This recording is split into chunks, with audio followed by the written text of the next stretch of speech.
കീഴ്മേലിങ്ങനെ മണ്ടുന്ന ജീവന്മാർ ഭൂമി ഇന്നത്തെ നേടുന്നു കർമ്മങ്ങൾ. സീമയില്ലാതോളം പല കർമ്മങ്ങൾ ഭൂമി ഇന്നത്രേ നേടുന്നു ജീവന്മാർ.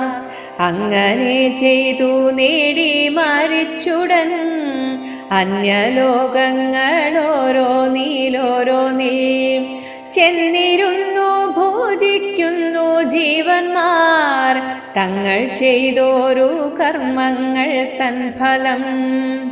ഒടുങ്ങിടുമാതൊട്ടു നാൾ ചെല്ലുമ്പോൾ ഉടനെ വന്നു നേടുന്നു പിന്നെയും തൻ്റെ ഗൃഹത്തിങ്കൽ നിന്നുടൻ കൊണ്ടുപോന്ന ധനം കൊണ്ടു നാമല്ല മറ്റെങ്ങാൻ